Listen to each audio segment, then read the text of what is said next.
Welcome to the PETA Podcast. I'm Emil Guillermo, your host for this behind-the-scenes look at PETA, the largest animal rights organization in the world. Here we talk to the key players at PETA and the movement and ask them about how animal rights change their lives and how they stay motivated to make the world a better place for animals.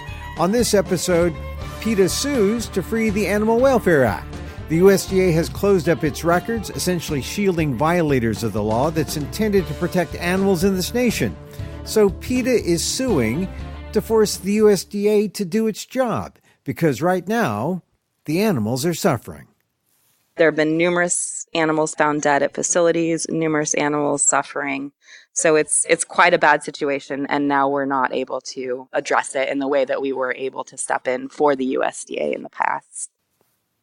That's Delcianna Winders, PETA's general counsel, on exactly why PETA is suing the USDA to free the Animal Welfare Act. That's coming up on today's program. But first, we have an update. In episode 10, PETA exposed a practice at PetSmart stores in Nashville and 2 other shops around the nation that showed how PetSmart incentivized animal abuse by rewarding managers who cut back on food and medical care for the animals for sale at those stores. After 6 animals were seized by Nashville law enforcement and given medical attention, officials have returned to cite 3 managers at PetSmart for animal cruelty. Dan Payton, Director of Evidence Analysis for PETA, says it was a significant moment for small animals like rats, hamsters, and guinea pigs. I had full faith and confidence in Metro Animal Care and Control, who themselves spoke very highly of the DA's office. I mean, I had faith and confidence in the evidence and faith and confidence in the people who were working on it. So, the facts were there, the law was certainly there, and it was just a matter of, will the will be there, and thank God it was, and is. Yeah, it always seems to be a matter of if the will is there. Now, for people listening in, Metro Animal Control, Care and Control, MACC, that's the county organization that, their purview is animal welfare in Nashville, right? Exactly. So that's Metro Animal Care and Control. So they service both the city of Nashville and the surrounding county, which is Davidson. They do all of the animal control services. They do the sheltering services. They remove animals from cruelty situations like they did here. They enforce the law to protect dogs from being chained out in, sub-freezing weather. They investigate bites. They are part of the health department there, and so their mission is not just to serve animals for animals' sake, but also to do it in the interest of the human citizens who live there as well.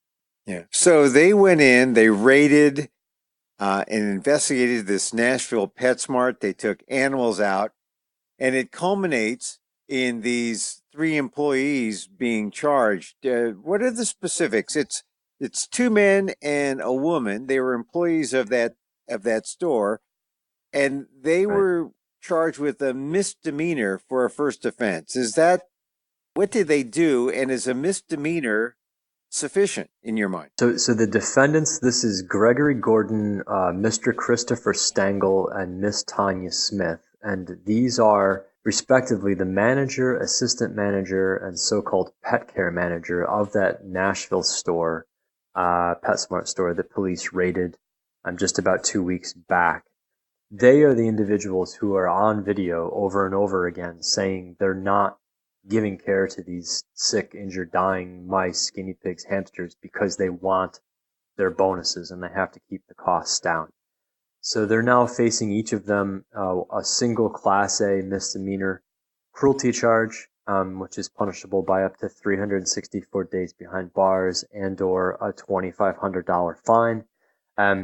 That is in Tennessee, unless you do something with malice, that is particularly bad motive or ill intent. So these charges are in Tennessee the most stringent that one can face for a first-time offense, unless one acts out of particular malice or ill intent. They do carry with them tough penalties, and of course, we'll be pushing not just for those on conviction, but also a prohibition on these people having contact with animals, including working with animals. Certainly one wishes, the penalties were higher.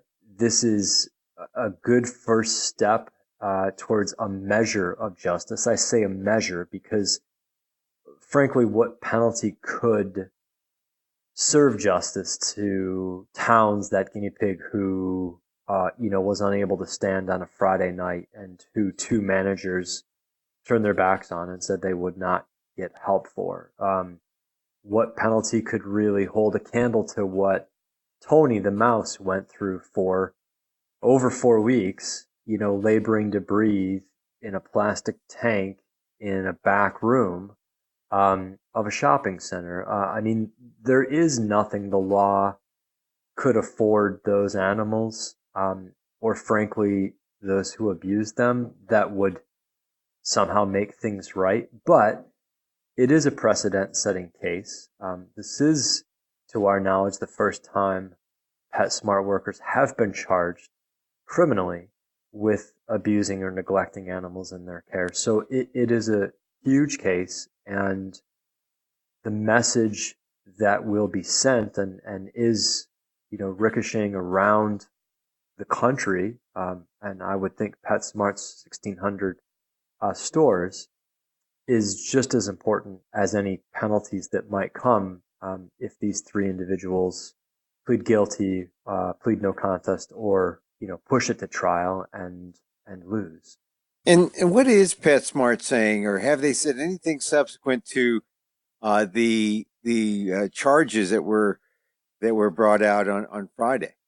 I have not seen them say one word about this. They have three individuals who are in leadership positions in a brand new store, and they have been radio silent, to my knowledge, on these charges. In fact, to my knowledge, these individuals are still running the show at that store. And while I don't think for a second anyone should be thrown under the bus, and PetSmart should not be trying to wash its hands of this, how you could possibly have people charged with serious offenses of cruelty to animals still running a store is particularly worrisome. And I think it's indicative of what people should expect from PetSmart, which is essentially, look, profit is the priority.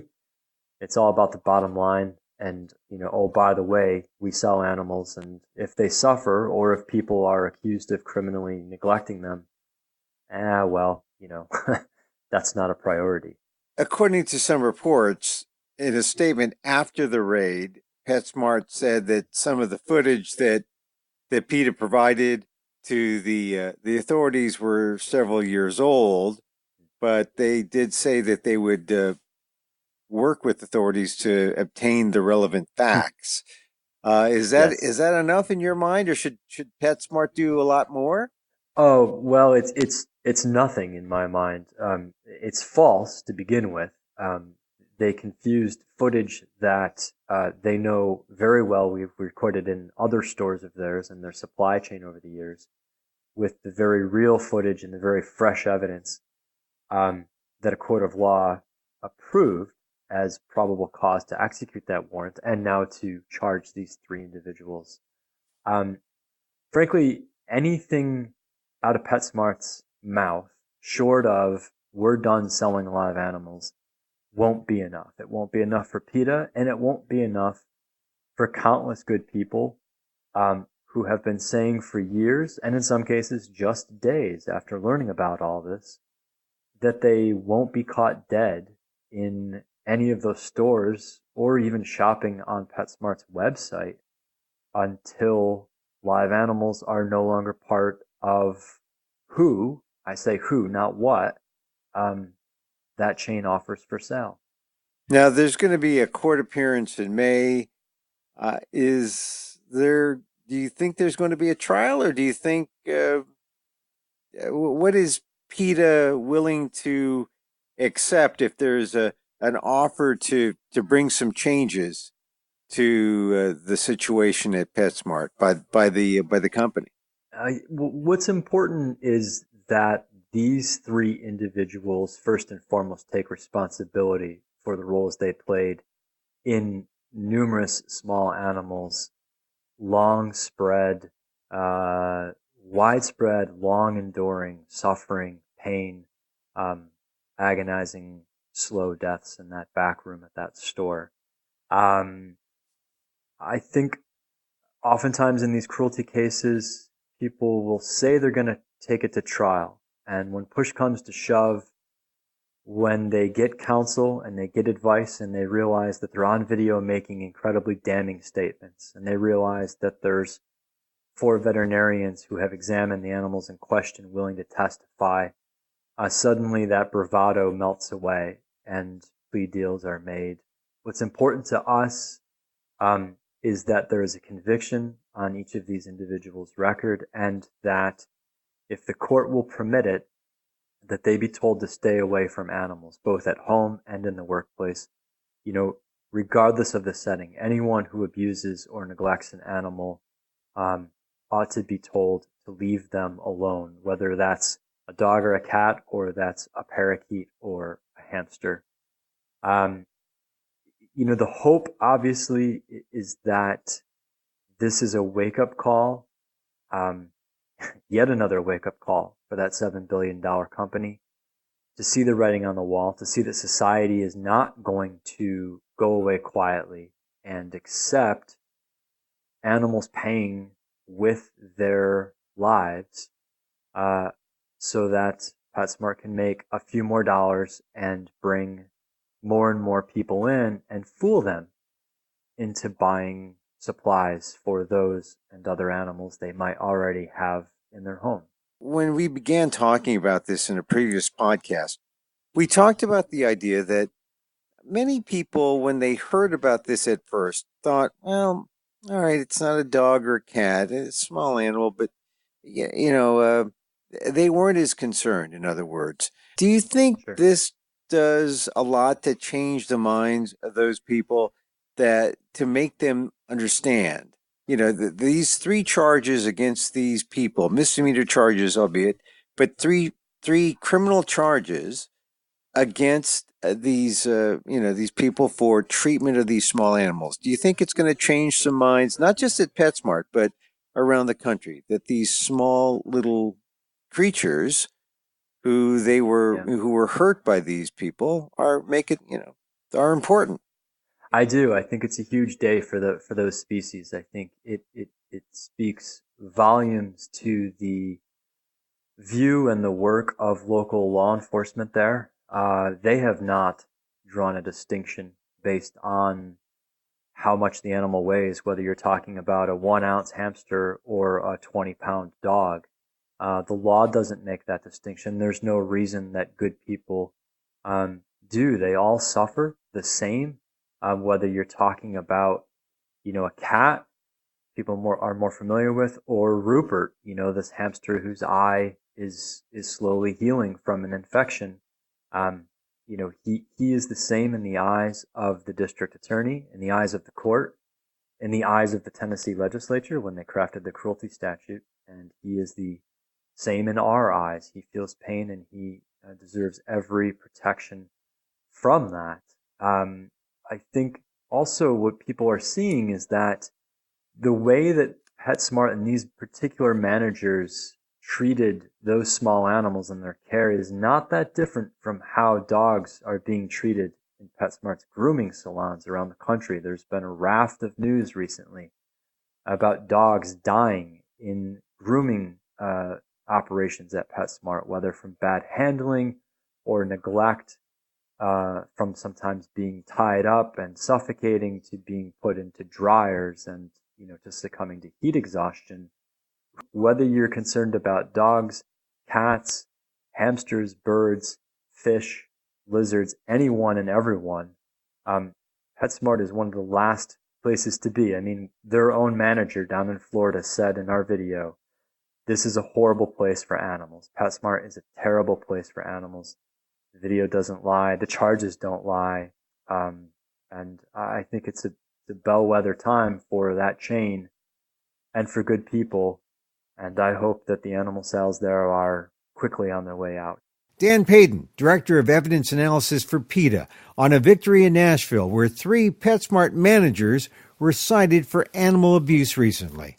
Next up, PETA sues to free the Animal Welfare Act. I'll explain in my interview with PETA Vice President and Deputy General Counsel Delcianna Winders next. But first, I want to thank you for joining us as we get the word out 24/7 via podcast on the internet. Send a link to your friends and let people know worldwide the animals have a voice on the PETA Podcast. If this is your first time to listen, binge on all the episodes. In episode 1, PETA President and co-founder Ingrid Newkirk talks about why no-kill shelters are just plain wrong.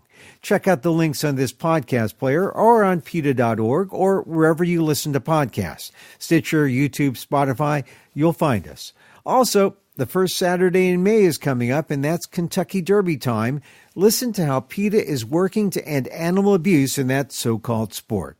Check out all our previous episodes on iTunes, and when you're listening through Apple, please rate and review the show. It helps let others know that PETA has a podcast on the issues important to you, like the fight to release information through the Animal Welfare Act.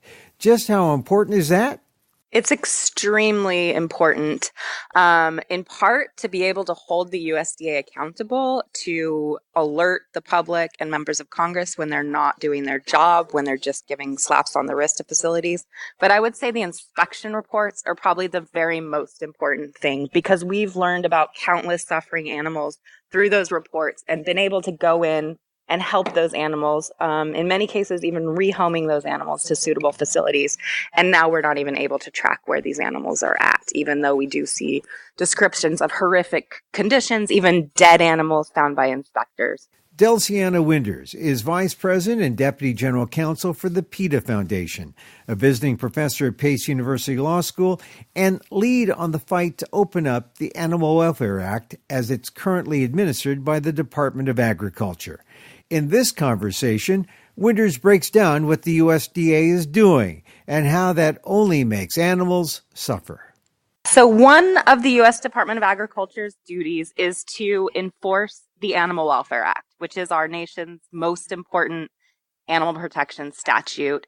And in doing that, they create records that they're supposed to make available to the public. Now, this Animal Welfare Act, shorthand AWA, I mean, most people aren't really aware of this. They kind of presume that it's out there and that it exists. But what is the real impact of the Animal Welfare Act? Does it really protect the welfare of animals? It is intended to, but unfortunately, because of long-standing mismanagement and inadequate enforcement by the USDA, as found repeatedly by its own Office of Inspector General, it is not doing a whole lot to protect animals. And that's partly why transparency is so important. But it does provide some baseline protections for more than 2 million animals in this country. So the ideal AWA, the ideal Animal Welfare Act, what would it do? Its stated purpose is to ensure the humane care and treatment of animals used for exhibition, so circuses, roadside zoos, your traditional zoo, that kind of thing, as well as animals used for research and animals bred for the wholesale pet trade. So, of course, it wouldn't put an end to those practices. It would regulate them, but it would prohibit doing certain things to those animals. It would require adequate space for them, things along those lines. So this is the regulating body. So we just had Facebook, Mark Zuckerberg go up before the Congress. If he were an animal, he is, but if he were an animal covered by the Animal Welfare Act, this would be the regulating body that he would have to answer. That's exactly right. Now, how does it work in practice? I mean, do they enforce the law? Does it help the animals? So in practice, it's implemented through a licensing and inspection regime. So in order to engage in a regulated activity, you need to get a license or certificate from the agency, and you're then subject to routine unannounced inspections. And those inspections do document violations of the standards. The problem is what happens after the inspections, which is typically nothing. Enforcement action is very rarely taken, and when it is taken, it's pretty meaningless. Yeah. So it's important to know exactly what they're doing so we know exactly how much they're not doing. Exactly. And to step in and help animals when they're failing to help them. And what kind of animals are we talking about here? We're talking about warm-blooded animals because the act only applies to warm-blooded animals. So right off the bat, it excludes a lot of animals who we know are capable of feeling suffering. It also excludes rats, mice, and birds used for research, and they are, of course, the majority. Only warm-blooded animals. That's a kind of bias here. So cold-blooded means no fish, no reptiles. No fish, right? No octopuses. Exactly. So, well, let's name some other specifics so that we can have a picture in our minds of the animals that are just like left out in the cold. Yeah, well, rats, mice, and birds used for research, even though they're warm-blooded, are specifically written out of the statute. So that's huge because they're more than 95%, probably closer to 99% of the warm-blooded animals used for research. Amphibians and reptiles, even though they suffer tremendously in the pet trade especially, and PETA has documented that in a number of undercover investigations. Cephalopods, we know, are incredibly complex and intelligent animals. They are afforded no protections. Cephalopods, for those of us uninitiated. We're mostly talking about octopuses. I know them by their common name. PETA is essentially the lobby for these animals in lieu of anyone else, right? We are, and PETA is the one looking out for these animals. And unfortunately, we've been called the unofficial USDA because even those animals who are covered are not getting the protections they're entitled to. So you got to do all their job. Mm-hmm. You got to make sure the USDA does its job. So it hasn't, right? It hasn't. And in the past, we've been able to monitor that through their records. And now they've made that incredibly difficult by withholding those records. And so this withholding of records, describe exactly what the withholding of records means and give examples of what you feel is a violation of the law that makes you file this lawsuit. Yeah. So there are three main categories of records at issue in our lawsuit. The first are inspection reports. So when the USDA goes out and conducts an inspection and they find violations of minimal standards, they document those in an inspection report.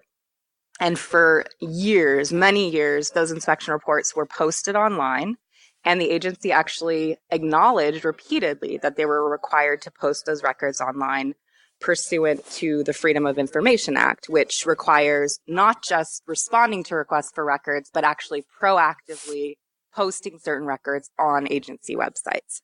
So that's the first category. The second category are annual reports that research facilities are required by law to file, and those show the numbers and types of animals who are subjected to experiments, and of particular importance, those who are subjected to experiments that involve unmitigated pain and distress and are not given any analgesics or other relief. And they're required to explain why they're doing that because it would otherwise be prohibited.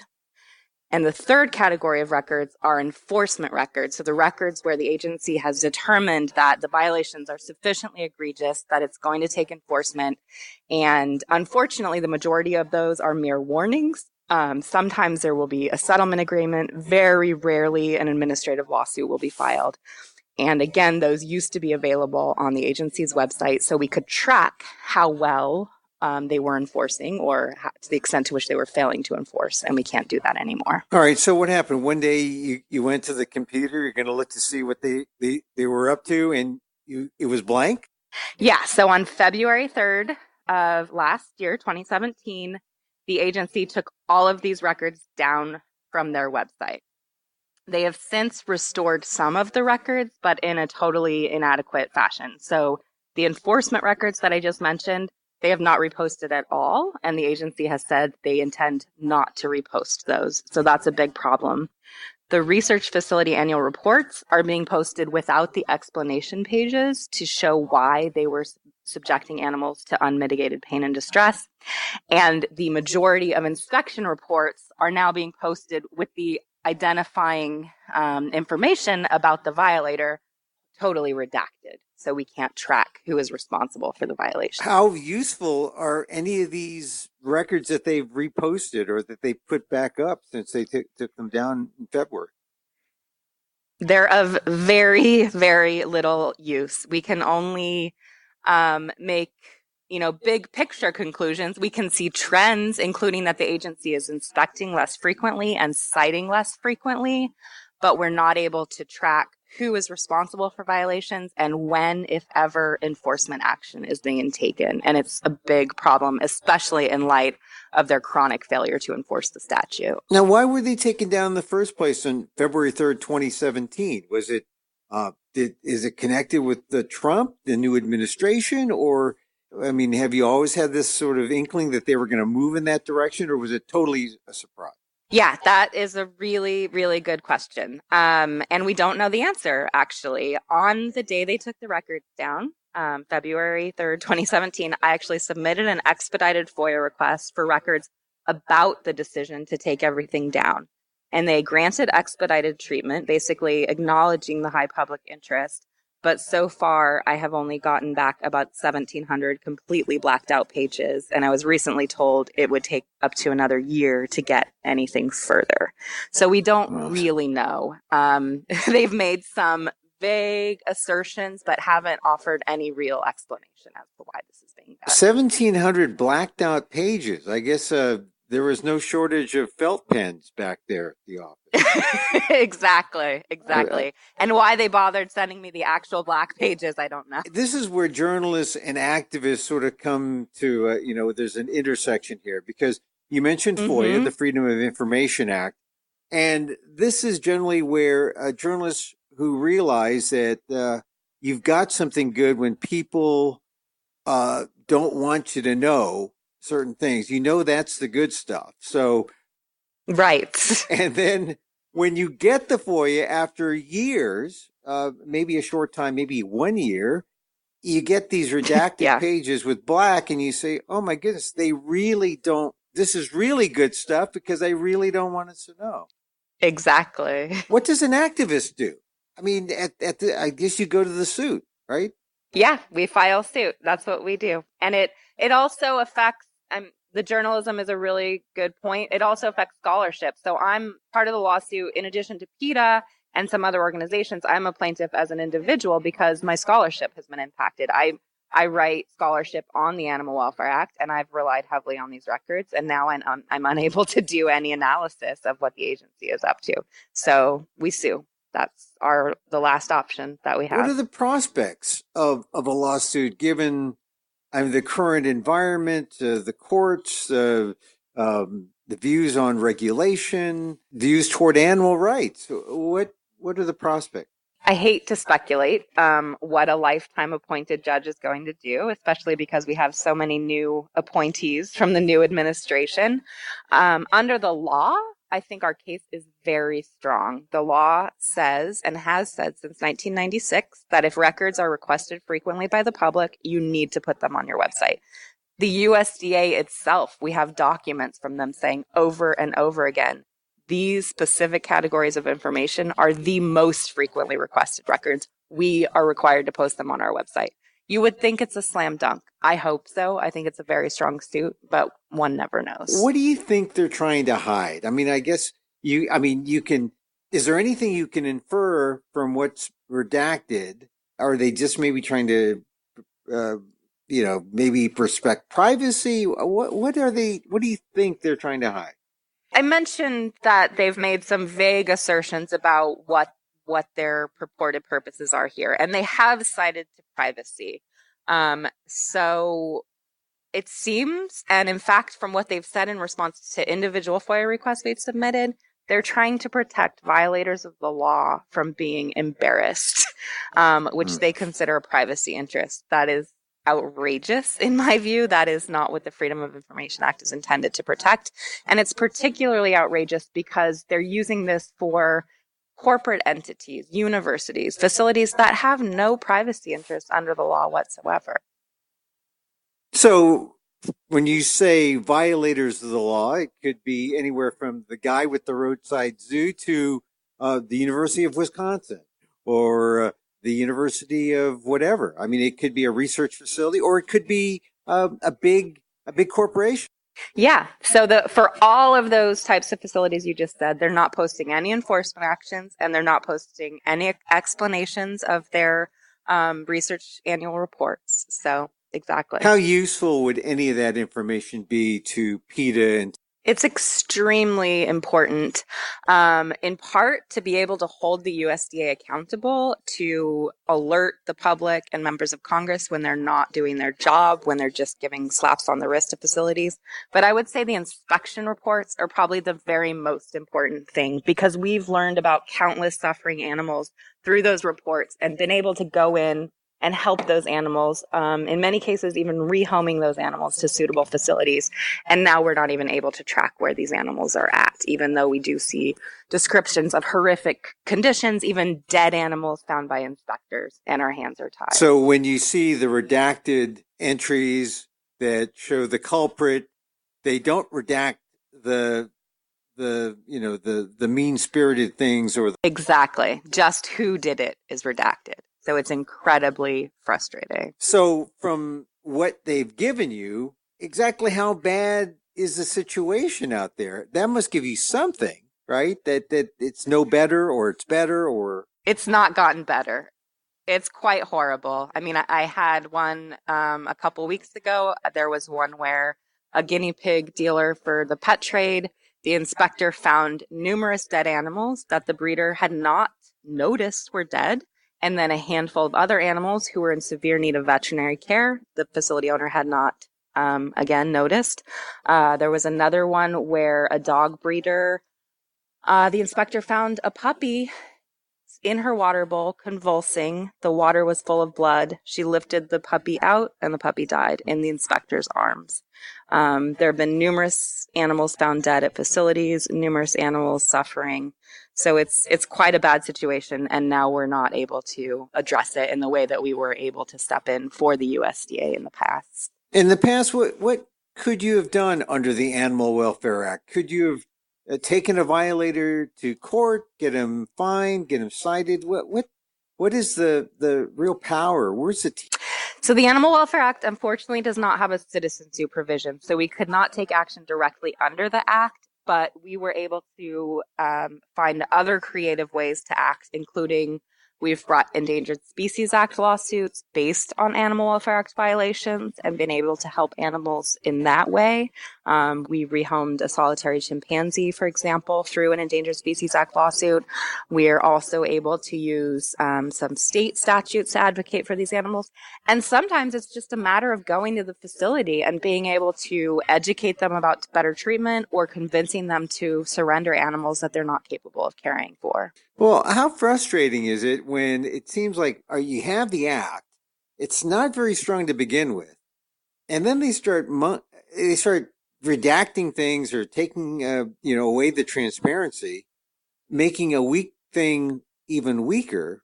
That must be terribly frustrating. It's incredibly frustrating, and it's also frustrating that we now have to take the time and the resources that we were using to help animals directly to redirect it at fighting the agency just to get this information. But we will continue fighting until we get it. I'm sure you've wondered, what do you think the USDA's motive is here? I mean, it sounds pretty straightforward about transparency, but now they've taken things away. They haven't given you a sense? Not directly. They haven't offered any explanation, and as I said before, they haven't actually responded to that FOIA request substantively, even though we're well over a year past. But I think there are two things going on. I think one is, of course it's in their interest to hide the fact that they're not doing their job. And number two, they're very cozy with the industries that they regulate. They actually refer to them as, quote, customers and as clients. And that's become an increasing trend. So I think it's an attempt to protect the regulated community. And that is just completely contradictory to the agency's responsibilities under the statute. Well, since the new administration, or the change in the administration in 2017, we have seen some changes in all different agencies throughout Washington, HUD, as an example, some changes in mission statements. Do you think this is part of that, or do you think this is just a cabal of people at the agriculture, at the USDA who have said, no, here's an opportunity that we can, somehow change or we can further the Animal Welfare Act?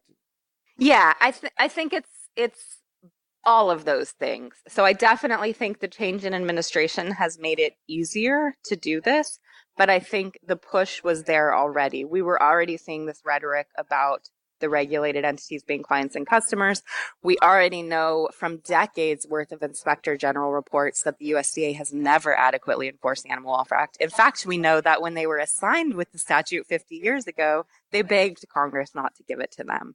So it's been a long-standing trend of total disinterest in enforcing the statute.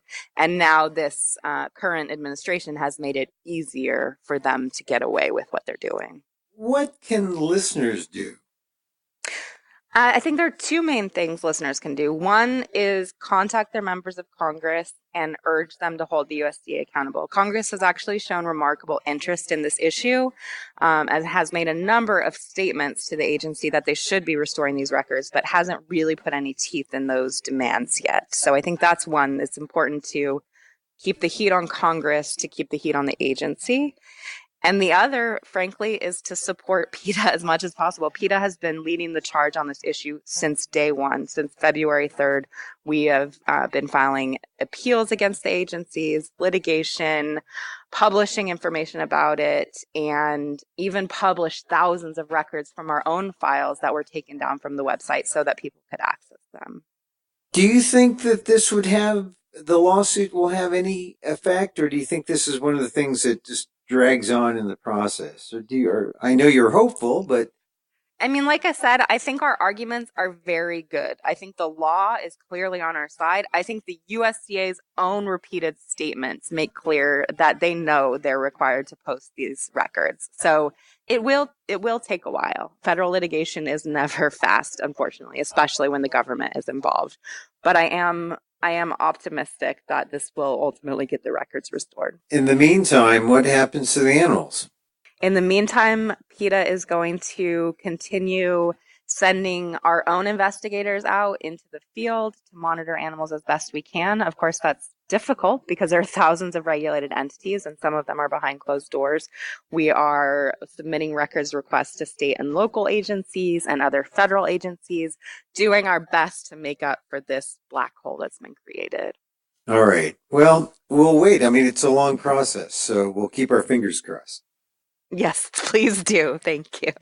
All right. Delcianna Winders, thank you very much.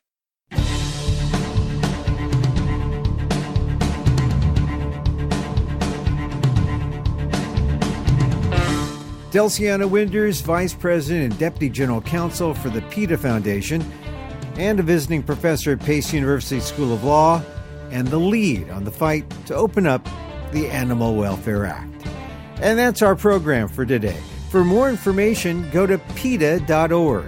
You can also contact us at PETA.org. You can contact me on Twitter at Emil Amok. Hey, once again, thank you for listening. We really appreciate your support. And don't forget to go to iTunes or wherever you go for your Apple Podcasts or your podcast. And please rate and review the show. It does help us reach more people and let others know why it's important to speak out and take action for the animals. Our music is provided by Carbon Works. Check them out on YouTube. And join us again next time for more insight into animal rights and the fight for a cruelty-free world on the PETA Podcast. I'm Emil Guillermo.